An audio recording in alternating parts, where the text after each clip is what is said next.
নমস্কার বন্ধুরা, কিচেন ডিলাইটে আপনাদেরকে স্বাগত।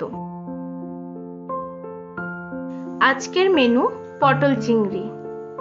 পটল চিংড়ি বানানোর জন্য এখানে আমাদের লাগবে দুটো মিডিয়াম সাইজের পেঁয়াজ, আদা রসুন বাটা এবং নারকেল বাটা। পটল ও আলুটাকে ডুমো ডুমো করে কেটে নিয়েছি এবং সাথে টমেটো কুচিয়ে রেখেছি। এখানে আমি চিংড়ি মাছগুলোতে নুন এবং হলুদ মাখিয়ে আলাদা করে রেখে দিয়েছি। তারপর একটি কড়াইতে তেল গরম করে তাতে আলুগুলো দিয়ে ভালোভাবে ভেজে নেব। আলু ভাজার সময় এতে সামান্য পরিমাণে নুন এবং হলুদ অ্যাড করেছি। এরপর আলুগুলো ভাজা হয়ে গেলে একটি আলাদা পাত্রে তুলে নিয়েছি। তারপর সেই তেলেই ডুমো ডুমো করে কাটা পটলগুলোকে ভালোভাবে ভেজে নিয়েছি। পটলগুলো ভাজার সময় খেয়াল রাখবেন যেন বেশ লাল লাল করে পটলগুলো ভাজা হয়। দেখতেই পাচ্ছেন এখানে কেমনভাবে পটলগুলোকে ভেজে নিলাম। পটল ভাজার সময় আমি সামান্য নুন এবং হলুদ অ্যাড করেছিলাম। এবার এখানে আমি সামান্য সর্ষের তেল অ্যাড করলাম, যেহেতু আমার পটল ভাজার পরে তেলের পরিমাণ কম ছিল। তারপর চিংড়ি মাছগুলো দিয়ে ভালোভাবে ভেজে নিয়ে সেগুলিকে একটি আলাদা পাত্রে তুলে নেব।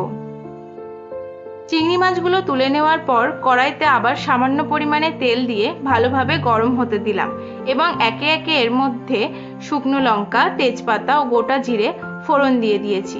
তারপরে কুচিয়ে রাখা পেঁয়াজগুলোকে এর মধ্যে দিয়ে ভালোভাবে লাল লাল করে ভেজে নেব। তারপর এর মধ্যে আদা রসুন বাটাটা দিয়ে ভালোভাবে নেড়ে চেড়ে নেব যতক্ষণ না এর থেকে তেল ছাড়ছে। তারপর একে একে এর মধ্যে নারকেল বাটা ও টমেটো কুচি দিয়ে আবার ভালোভাবে কষিয়ে নেব।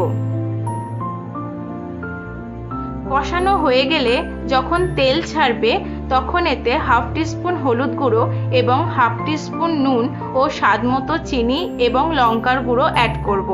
এখানে আপনারা চাইলে কাঁচা লঙ্কাও অ্যাড করতে পারেন। তারপর সামান্য পরিমাণে জল দিয়ে মিশ্রণটিকে আবার ভালোভাবে কষে নেব। তারপর আমি এখানে কালারের জন্য অ্যাড করেছি কাশ্মীরি লঙ্কার গুঁড়ো। তারপর মিশ্রণটির থেকে তেল ছাড়লে আগে থেকে ভেজে রাখা পটল, আলু ও চিংড়ি মাছটি দিয়ে ভালোভাবে কষিয়ে নেব। মশলাগুলো থেকে যখন তেল ছাড়বে তখন আমি এখানে বড় কাপের 1 কাপ পরিমাণ জল অ্যাড করব। মনে রাখবেন খুব বেশি পরিমাণে জল এখানে দেওয়া যাবে না, যেহেতু এটা গ্রেভির টেক্সচারে আমরা রেডি করব।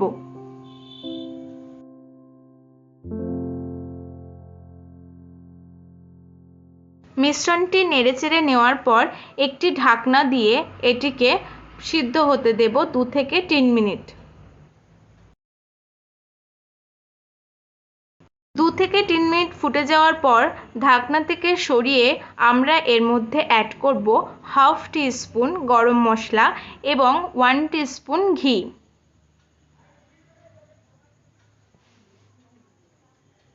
তারপর আবার মিশ্রণটিকে ভালোভাবে নেড়েচেড়ে নেব।